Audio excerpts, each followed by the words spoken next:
ನಮಸ್ಕಾರ. ನನ್ನ ಹೆಸರು ಅಪರ್ಣ. ಈ ವಾಹಿನಿಯ ಹೆಸರು ಇಂಚರ. ಇಂಚರ ಕನ್ನಡದಲ್ಲಿ ಮಾತನಾಡುವುದನ್ನು ಪ್ರೋತ್ಸಾಹಿಸುವ ನಿಟ್ಟಿನಲ್ಲಿ ನನ್ನ ಒಂದು ಸಣ್ಣ ಪ್ರಯತ್ನ.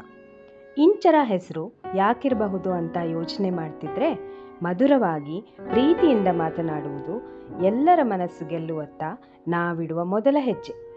ಕತೆಗಳು ಮಕ್ಕಳಿಗಷ್ಟೇ ಅಲ್ಲ, ಎಲ್ಲರಿಗೂ ಸುಂದರವಾದ ಅನುಭವ. ಅದರಲ್ಲೂ ಮಾತೃಭಾಷೆಯಲ್ಲಿ ಕತೆ ಕೇಳುವ ಆನಂದವೇ ಬೇರೆ.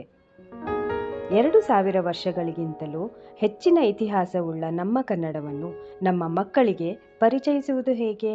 ಈ ಯೋಚನೆಗೆ ಉತ್ತರವಾಗಿ ನನಗೆ ತೋಚಿದ್ದು ಕಥೆಗಳು. ಕಥೆಗಳು ಸ್ವಾರಸ್ಯ, ಉತ್ಸಾಹ, ಕುತೂಹಲ ಇವೆಲ್ಲವೂ ಸೇರಿದ ಸಂತಸದ ಅನುಭವ. ಕಥೆಗಳನ್ನು ಹೇಳುವುದು, ಕೇಳುವುದು ಯಾರಿಗೆ ತಾನೇ ಇಷ್ಟ ಇಲ್ಲ? ನಾವು ಕೇಳಿರುವ ಕಥೆಗಳಿಗೆ ಲೆಕ್ಕವೇ ಇಲ್ಲ.